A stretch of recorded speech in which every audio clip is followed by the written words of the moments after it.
Turn to the French newspapers now. I'm going to go back to the egg story that we brought you just a few moments ago. It's all over the papers, isn't it, Clément?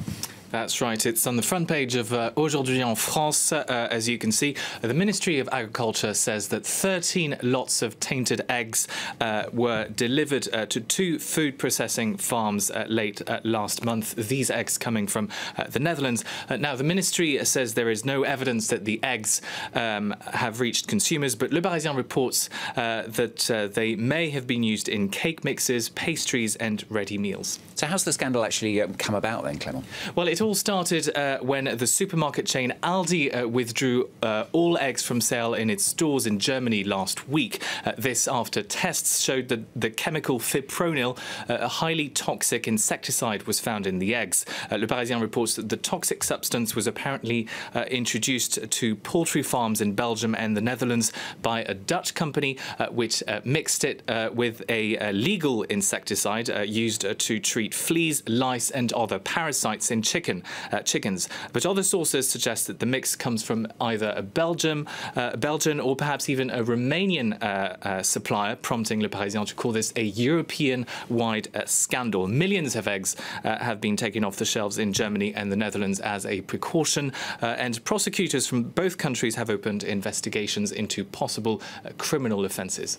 OK, we've got another crucial public health issue in the papers as well. This is the vaccination of young children. The government here wants to make that compulsory. That's right. The new health minister, Agnès Buzyn, announced late last June that she wanted to make 11 vaccines compulsory for all children, up from 3 currently, diphtheria, tetanus and polio. But that announcement actually sparked quite a big anti-vaccination movement here in France, with many parents criticising the government for what they said was an authoritarian measure by the government, and also questioning the safety of vaccines and their usefulness. La Croix reports this morning that as a result of this popular movement, the government is now weighing whether to introduce a clause in the proposed bill to leave the ultimate decision in the hands of parents. Doctors and health experts, however, are not convinced, saying the government is bowing to, quote, the irrational fear of the public. Let's move on from health. This is a piece that Clément's found in Libération, looking at efforts by French judges to investigate war crimes, particularly in Syria.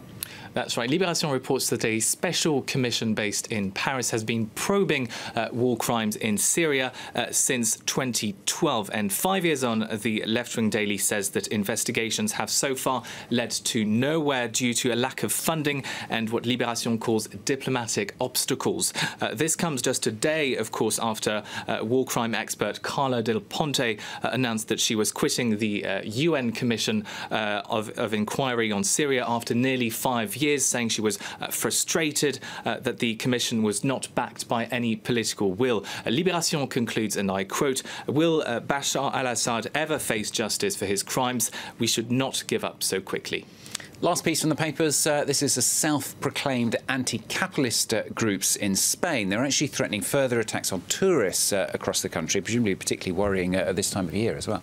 That's right. Libération reports that there's been several attacks against tourists in Valencia, Barcelona and Mallorca since the beginning of summer.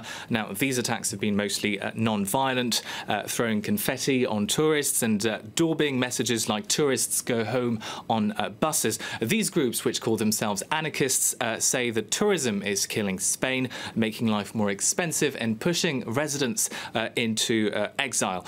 Libération says that public anger could grow further, but also reminds us that Spain's economy remains very much dependent on the tourism sector. Last year, 36 million people visited the country and spent more than 37 billion euros there, accounting for 10% of Spain's GDP. OK, Clément, thank you.